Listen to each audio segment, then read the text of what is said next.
Se encuentra su información genética. Ya han visto estructura, ¿lo ve? ¿Cómo es? No han venido a clases.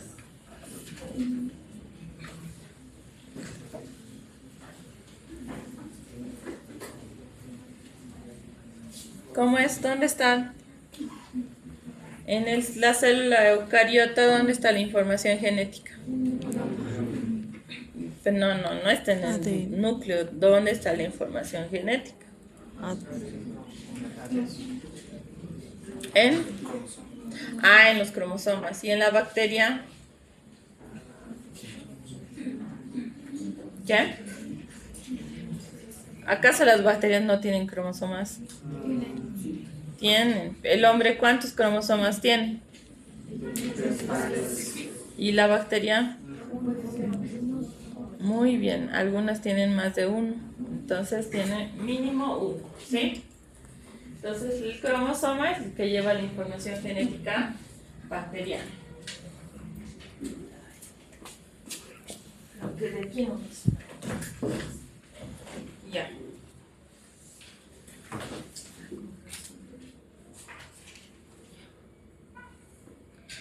Entonces, para la bacteriología y para las células procariotas, la genética es una parte muy importante porque dependiendo de la genética, las bacterias durante los miles de millones de años que viven en el mundo o sobre la Tierra han ido evolucionando y cada año, cada día, cada semana van evolucionando y van presentando nuevos mecanismos de resistencia a los antimicrobianos, que en el caso de las bacterias patógenas son los que nos importan.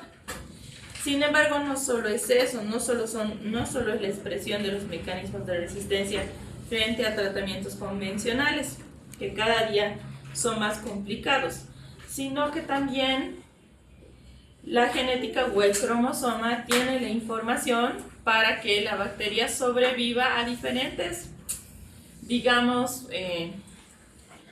diferentes situaciones a las que es sometida en todo el proceso que sufre la bacteria para producir patología, ¿sí?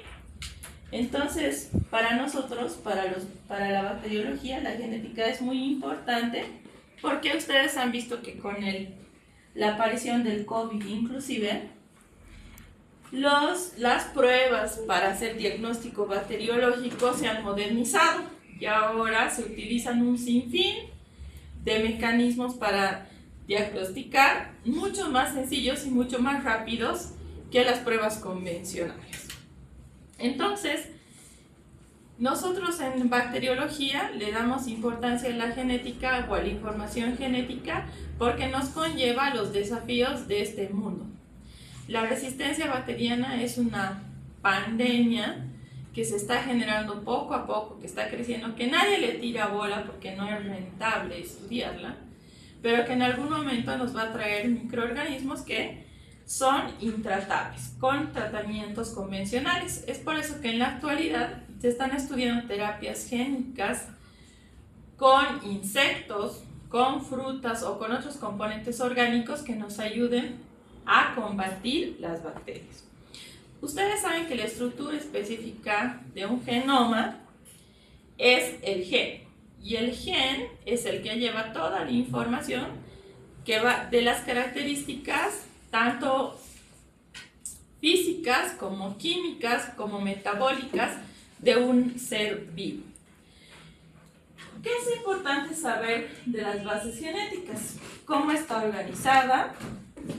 ¿Cómo muta? ¿Cómo cambia a lo largo del tiempo? ¿Y qué mecanismo de variación genética nosotros podemos identificar? En la actualidad, muchas bacterias no solamente se identifican para saber cuál es la enfermedad que conocen, sino también nos interesa saber cuál es el gen de resistencia que tienen, para que nosotros podamos tratar. Porque ya van a ver cuando vean con el doctor Trigoso los mecanismos de resistencia, cada vez más son más amplios y más difícil tratar las enfermedades infecciosas. Básicamente, todo el encuentro o el proceso de una bacteria dentro del organismo humano sigue los mismos pasos, ya sea una bacteria patógena que nos va a producir patología o una bacteria que vive con nosotros en las superficies que están en contacto con el medio externo. Entonces, la genética va a definir cómo coloniza, cómo invade, cómo se va a vivir a un cierto lugar, que en este caso va a ser su hábitat, y la utilidad que nosotros le vamos a sacar a la genética es que conociendo la síntesis de los productos metabólicos o de los genes o de la presencia o no de ciertas toxinas, nosotros vamos a poder tratar a las bacterias patógenas y vamos a poder sumar a las bacterias que no son patógenas para que éstas actúen como defensa del organismo. Entonces, la biología molecular y la ingeniería genética en bacteriología han hecho un buen trabajo porque gracias a eso nosotros ahora podemos saber muy claramente cuáles son las bacterias patógenas prevalentes, cuáles son sus mecanismos de resistencia y vamos a poder saber cómo tratarlas. Entonces, el material genético de una bacteria se encuentra libre en el citoplasma. A diferencia de las células eucariotas, no existe una membrana que rodea el material genético. La bacteria es una célula muy simple en estructura, pero muy compleja en funcionamiento. Entonces, no tiene una estructura nuclear que separe el cromosoma del citoplasma. Es decir, el cromosoma está libre en todo el citoplasma, no está separado. Y el lugar donde se concentra la mayor cantidad se llama nucleoide. Por eso es que el citoplasma de las bacterias es un citoplasma con un pH ácido, porque el genoma está formado por ácidos. Entonces, cuando nosotros vayamos a teñir las bacterias, vamos a elegir colorantes básicos para poder observarlas al microscopio. ¿Por qué? Porque el cromosoma le da la característica de ácido por sus componentes, ¿sí? El 80% del genoma es DNA, el 10% es RNA y el otro 10% viene de las proteínas, es decir, de la RNA polimerasa. La bacteria tiene una ventaja, no solamente los cromosomas son los que llevan la información genética.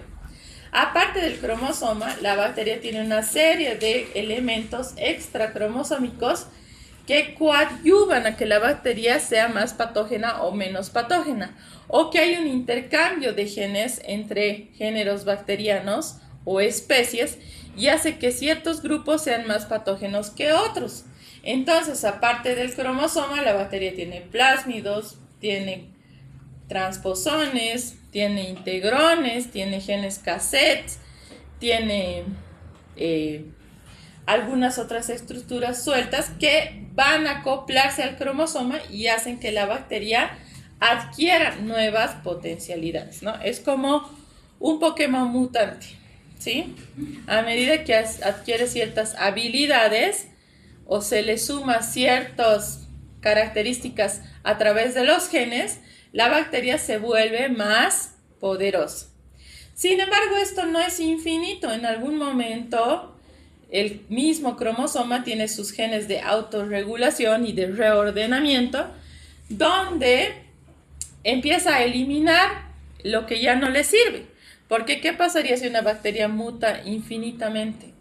Llega un momento que se autodestruye, porque tanta información genética no puede ser contenida o expresada por un ser unicelular, ¿sí?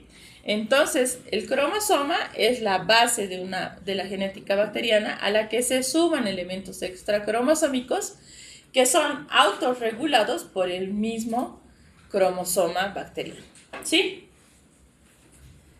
El cromosoma es una doble cadena circular y cerrada, ¿sí? Es un círculo haploide que puede generar hasta 4 copias en una fase de división o de fisión binaria. Sin embargo, existen otros elementos cromosómicos más pequeñitos que también son autorreplicables, que se conocen como plásmidos, que son los dos componentes más importantes del genoma bacteriano: el cromosoma y el plásmido. El DNA es igual al de una célula eucariota. Es una doble cadena de hélice que tiene sus pares covalentes. La citosina siempre va con la guanina, la timina con la adenina, súper enrollada, pero que a diferencia de las células eucariotas, la bacteria no tiene las proteínas en las que ésta se enrosca, ¿no? El cromosoma del ser humano tiene unas proteínas que se conocen con el nombre de histonas, y alrededor de esas proteínas la doble cadena se superenrolla, ¿no? Y llegan a formar los cromosomas que conocemos como forma de X, ¿verdad? En este caso, el cromosoma circular no produce un superenrollamiento alrededor de ninguna proteína. Sin embargo, tiene unos pequeños proteinoides o que se llaman similistonas que cumplen aparentemente la misma función, pero no dan a cabalidad como en el ser humano. Si el cromosoma bacteriano es solamente uno, aproximadamente pesa 40.000 Daltons, todos los nucleótidos que lo conforman, y muchas veces depende del número de bases para determinar una especie. Es decir, un cromosoma no es igual en todos los géneros bacterianos. Cada género tiene su propia secuencia de nucleótidos, y cada especie tiene también su propia secuencia de nucleótidos. Es por eso que nosotros podemos hacer una identificación mucho más fácil con biología molecular, que es la reacción en cadena de la polimerasa, para hacer un diagnóstico más certero. ¿Qué es lo que no nos da la reacción en cadena de la polimerasa? Por ejemplo, la capacidad de resistencia y sensibilidad a los antibióticos. Nunca olvidarse que 1000 bases hacen 1 kilobase, y aproximadamente Escherichia coli, que es la más común y la más estudiada, tiene 4200 pares de kilobases en su superenrollamiento. Es decir, que si nosotros desenrollamos el cromosoma bacteriano, tiene pues una distancia muy larga, ¿no? Pero es tan pequeño que no podemos ver. En el año 1963 se ha podido extender todo el cromosoma de la Escherichia coli. Aproximadamente tiene 1 milímetro de longitud, es una doble hélice circular súper enrollada. ¿Qué es lo que nosotros en la actualidad, hacia dónde va, por ejemplo, el mundo de la microbiología? Ustedes han debido escuchar que en Bolivia, porque ha salido mucho en Facebook y en Instagram, ya existe la capacidad de hacer mapas génicos, ¿no? Por ejemplo, en la identificación del COVID, el INLASA trabaja en hacer un seguimiento a los genes de COVID que están circulando en el país. Pero esto no solo pasa con los virus, también pasa con las bacterias.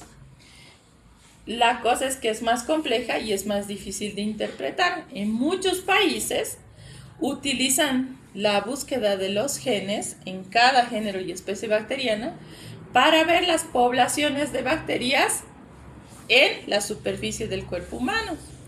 Y cuando sabemos los porcentajes de concentración, podemos hacer tratamientos. Por ejemplo, diarreas que no tienen una causa aparente, que no son infecciosas, lo que uno hace es buscar la composición de la carga de la flora microbiana intestinal. Y viendo cuál es la compensación, nosotros utilizamos probióticos para incrementar un grupo u otro grupo. En algún caso se utiliza un trasplante fecal para incrementar la biomasa de bacterias buenas que viven en el intestino. Pero todas estas cosas se sabe gracias a la biología molecular, porque esta identifica específicamente qué genes o qué concentración de genes hay en cada materia. Entonces, cuando nosotros hablamos de genoma, es todos los genes o todos los elementos completos que están dentro de una célula que la vuelven parte. Los procesos genéticos que suceden dentro de la bacteria tienen 3 polímeros que ustedes los conocen desde la secundaria: el ácido desoxirribonucleico, el ácido ribonucleico y las proteínas. Esto es la base de la composición de un genoma. Y el DNA es el que compone el cromosoma. El cromosoma bacteriano único tiene dos tiras complementarias paritarias de DNA superenrolladas, unidas de forma helicoidal y cerradas en forma circular. Entonces, cuando nosotros vemos que es un cromosoma, es un círculo de doble capa. Los ácidos nucleicos son los típicos ácidos nucleicos que hemos conocido desde la secundaria. Nucleótidos unidos a un azúcar que se unen a fosfatos para formar la cadena biparitaria, que tienen bases nitrogenadas, purinas y pirimidinas, ¿no? Adenina, guanina, citosina, timina y uracilo. Entonces, todo esto es similar, es igualito a la célula eucariota, que varía la cantidad y la información que tiene, ¿no? Entonces, las cadenas del cromosoma siempre son complementarias y antiparalelas y van de una dirección de 3' a 5' en el caso de las bacterias. Entonces, la fisión o la multiplicación de la bacteria siempre comienza en el extremo 3', ¿sí? El RNA tiene tres diferencias entre la química existen tres diferencias claras entre el RNA y el DNA. En primer lugar, las moléculas del RNA tienen un azúcar que se conoce como ribosa en vez de la desoxirribosa entre el DNA y el RNA.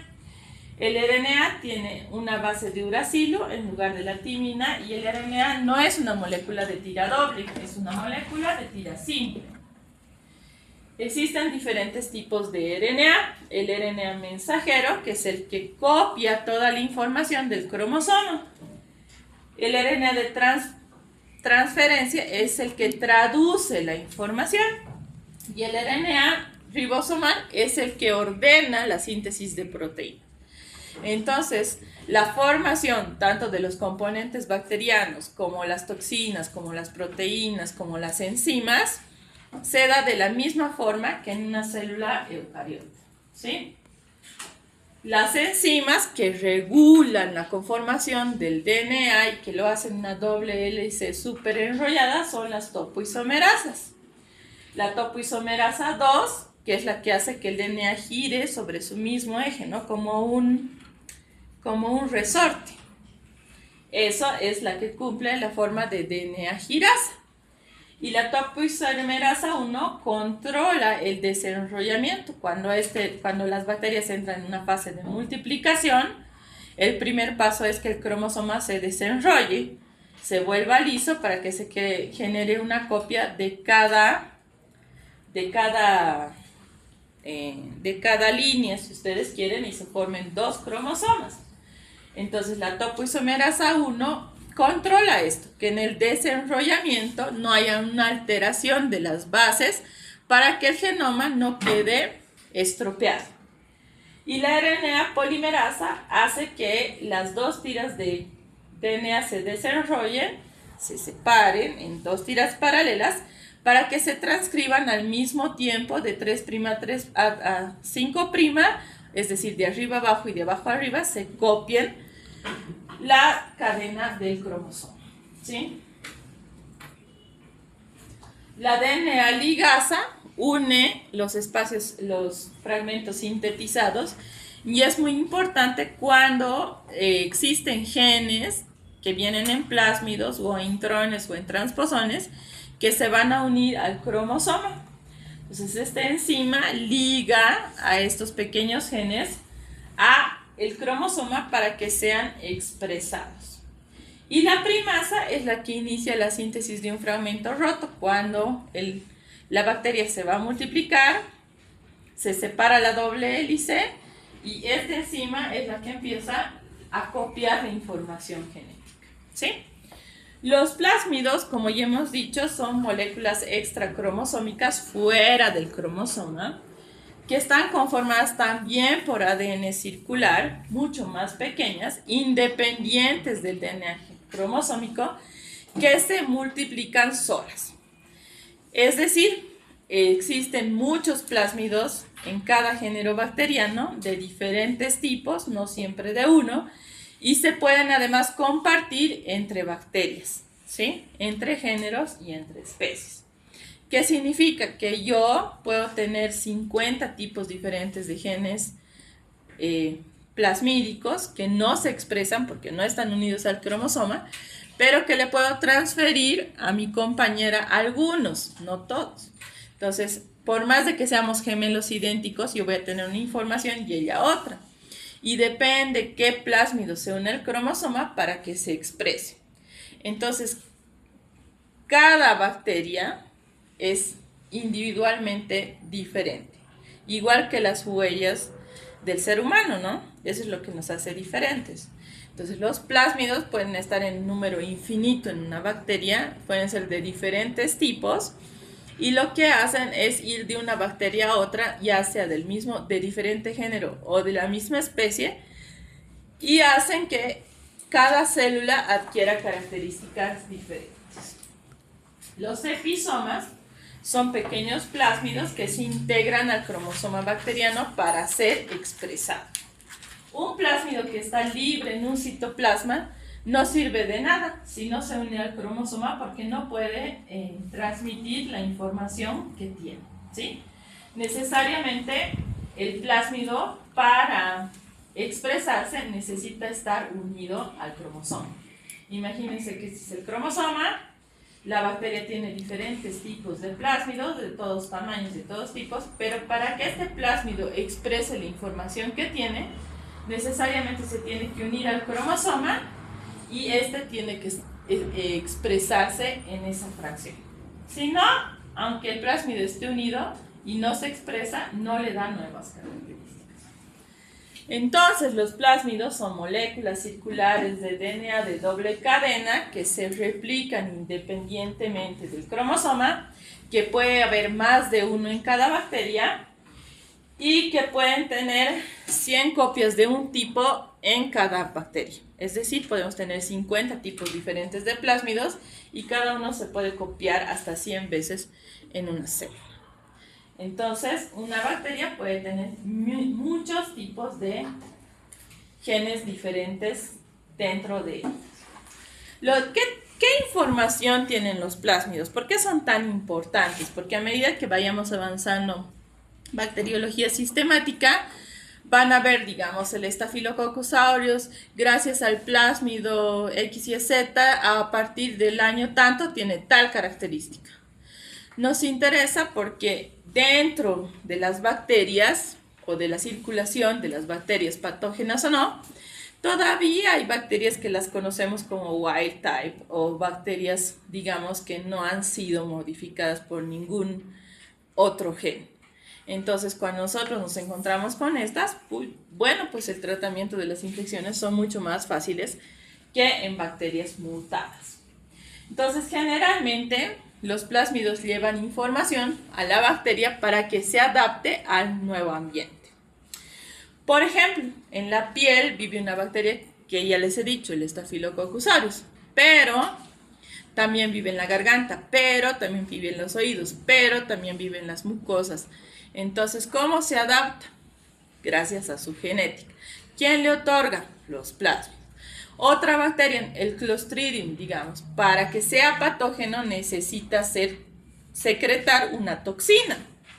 Esa toxina la información de secretación de esa toxina está en un plásmido. Si yo me infecto con un Clostridium que no tiene ese plásmido, mi bacteria no es patógena, es avirulenta. Pero si me infecto con un Clostridium que tiene ese plásmido y genera la toxina, entonces mi bacteria es patógena y sí es la causante de mi patología. Entonces, esa es la importancia de saber qué es un plásmido y para qué sirve. Muchas bacterias son patógenas solamente con la presencia del plásmido. Sin ellas son avirulentos. Y muchos plásmidos generan enzimas como las beta-lactamasas que van a destruir antibióticos. Entonces podemos tomar 1000 antibióticos y no nos hace nada porque el plásmido de la bacteria hace que secrete una enzima que destruye el antibiótico. Entonces yo sigo enfermo, ¿sí? Entonces los plásmidos son importantes porque estos llevan los genes de resistencia para la bacteria. Todas las bacterias poseen plásmidos. Pueden tener muchos tipos diferentes, hasta 300, es lo que hemos encontrado, 300 plásmidos diferentes en una sola bacteria, en una sola célula, y se replican igual que el cromosoma. No tienen información genética esencial. ¿Qué significa? Que si una bacteria no tiene ese plásmido, no es que se va a morir, simplemente no va a ser patógena, pero sí va a seguir viva, ¿sí? Es decir, que si eliminamos los plásmidos, la bacteria sigue viva. Entonces, los plásmidos lo que hacen es transferir información genética de una célula a otra. ¿Cómo? El plásmido se une al cromosoma, la bacteria entra en una fisión binaria, se copia la información del cromosoma y el plásmido.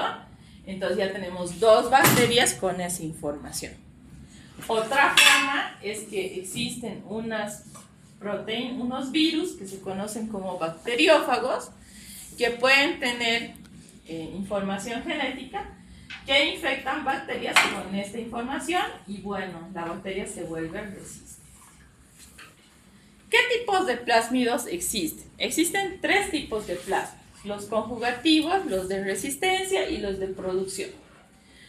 Los plásmidos conjugativos codifican unas proteínas que son los pilis sexuales, que es un pili largo, que puede servir de comunicación entre una bacteria y otra, que sirve como un conducto porque a través de ese conducto pase un plásmido de una bacteria a otra.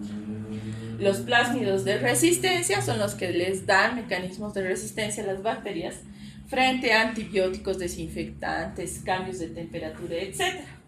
Y los plásmidos de producción son aquellos que ayudan a la bacteria a secretar cosas como toxinas, como enzimas, como exoenzimas o algunas sustancias bactericidas que puedan ayudar a matar otro tipo de bacterias también. Entonces, dependiendo del género, cada bacteria tiene diferentes tipos de plásmidos. Los plásmidos también tienen algunas funciones fisiológicas. Por ejemplo, ayudan en la fermentación de carbohidratos o en la hidrolización de la urea. ¿Y eso para qué nos sirve? Nos sirve a nosotros para identificar bacterias y hacer un diagnóstico. Entonces, esto nos ayuda en la producción de pigmentos. Es así que podemos ver algunas bacterias de colores en los medios de cultivo. O secretan algunas enzimas y toxinas que las hacen más patógenas.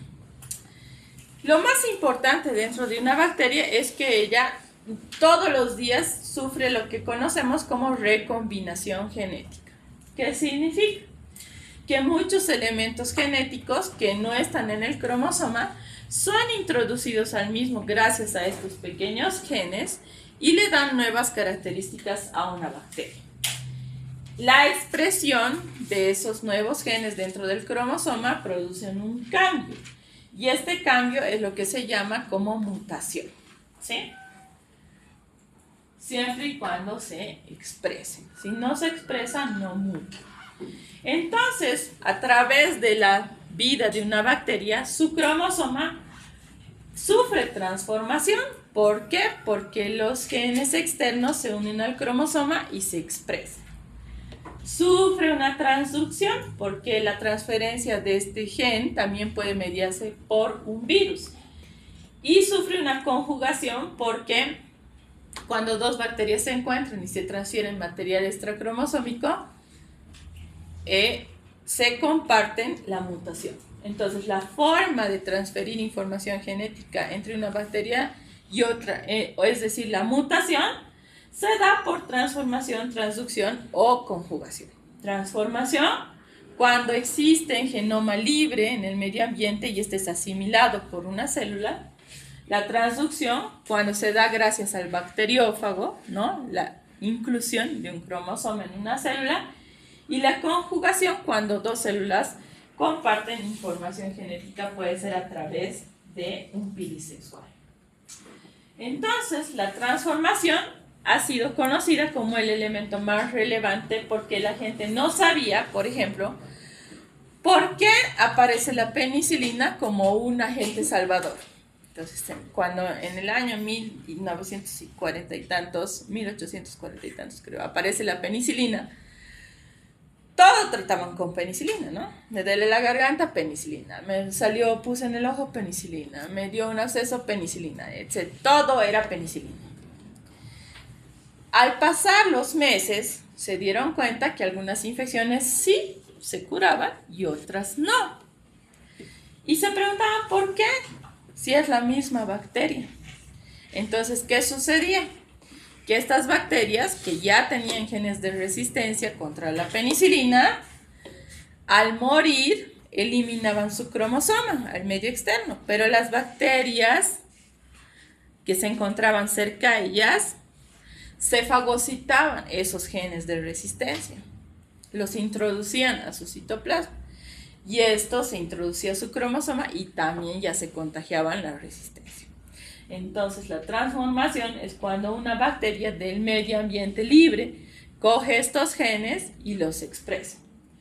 Muchos trabajos se han hecho con el neumococo, con el agente de la neumonía y también con el estafilococo.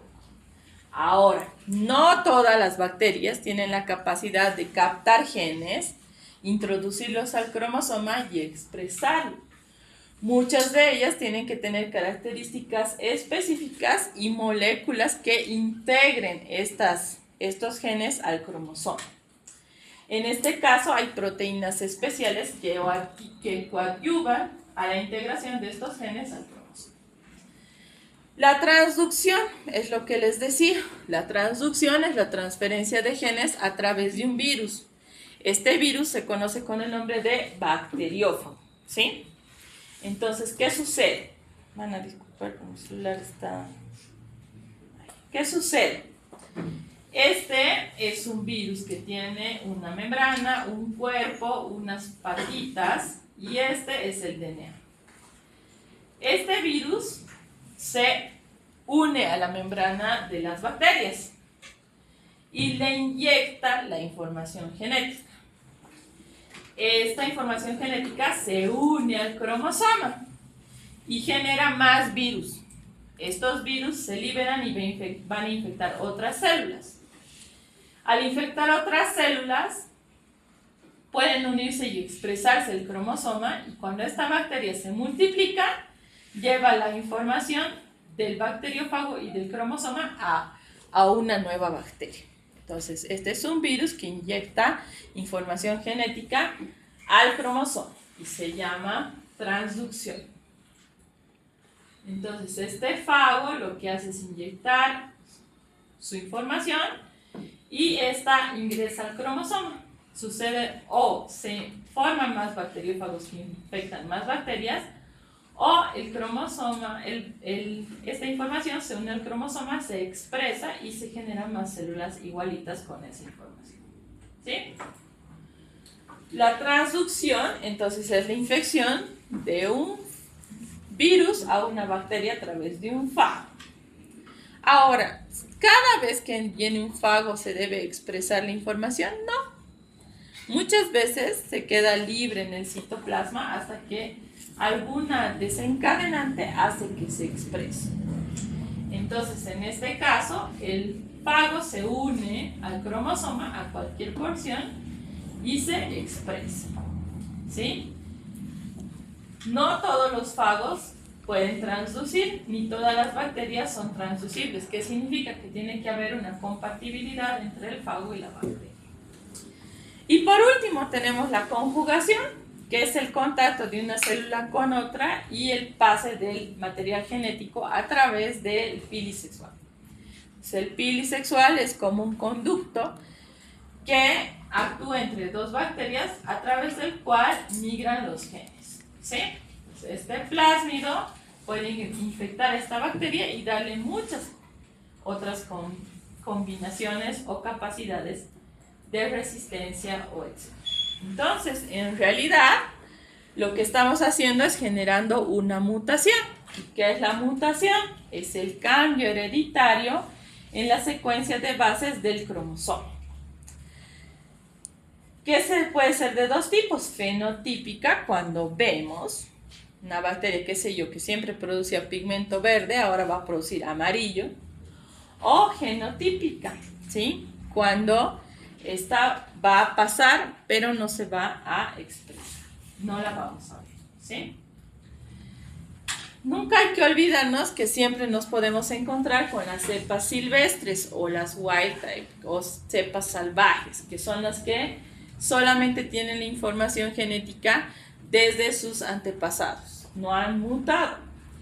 Pero a medida que pasa el tiempo, estas cepas van mutando y estos cambios no siempre son buenos. En algún caso son perjudiciales y en algún caso pueden destruir a las bacterias. Es lo que ahora se estudia.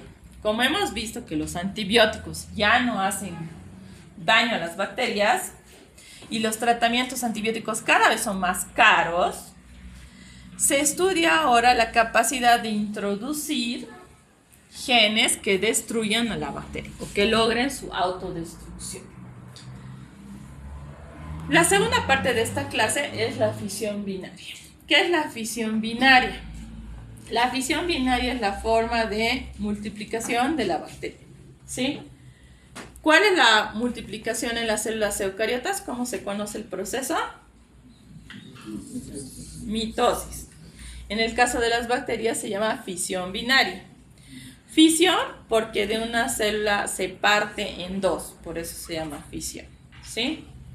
Entonces lo que sucede es que en primer lugar, el primer paso para que suceda la fisión binaria es que el cromosoma se multiplique en dos. Entonces lo que sucede que él se desenrolla y cada cadena forma un igualito. Entonces vamos a tener 4 cadenas de DNA y 2 pares son 2 cromosomas. Entonces, lo primero que se copia es el cromosoma. Estos cromosomas se fijan en el mesosoma lateral de la bacteria y la pared bacteriana empieza a estrangular la célula y se parte en dos, produciendo 2 bacterias exactamente iguales, ¿sí? ¿Qué sucede? El cromosoma primero se desenrolla.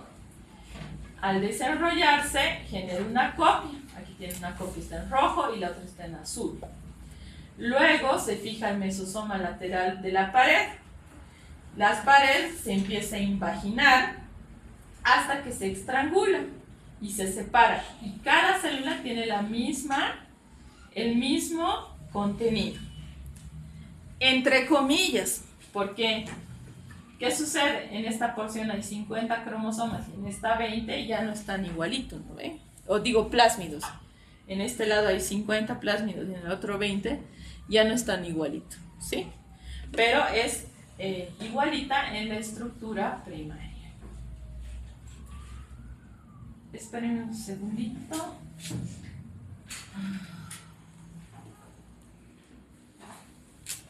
Entonces, para completar esta parte,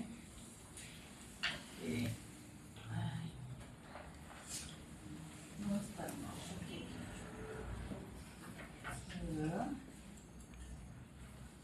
Para completar esta parte, vamos a ver que todo este proceso de fisión binaria sucede en un tiempo, ¿sí? Bueno,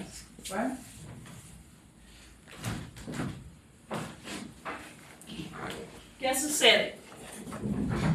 Hemos dicho que la fisión binaria sucede de la siguiente forma, ¿no? Primero, el cromosoma se desenrolla, luego se genera una copia, se fija la membrana, se empieza a invaginar la pared y se generan 2 células igualitas, ¿no?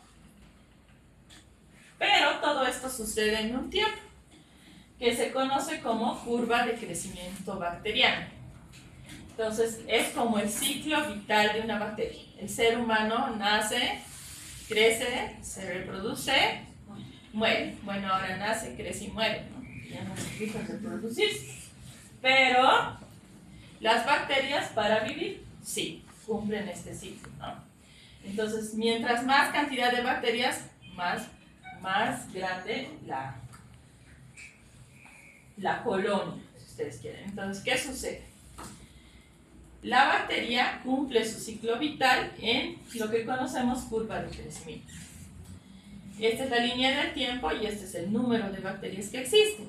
Entonces, lo primero, cuando una bacteria llega a un sitio nuevo, lo primero que hace es adaptarse, ¿sí?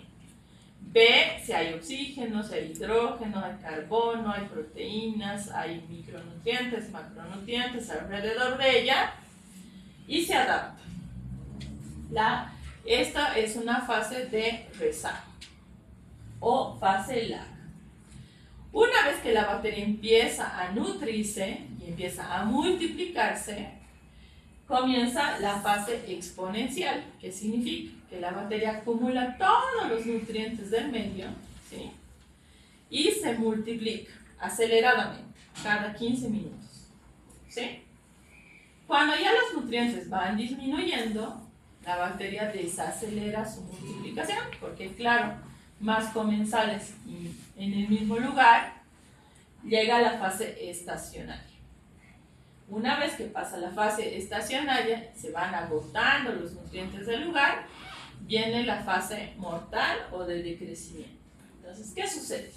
En la fase lag, ¿sí? O la fase de rezago o de letargo, que es la primera fase, es el periodo de adaptación al medio ambiente. La bacteria ve cuáles nutrientes en cantidad y en calidad existen.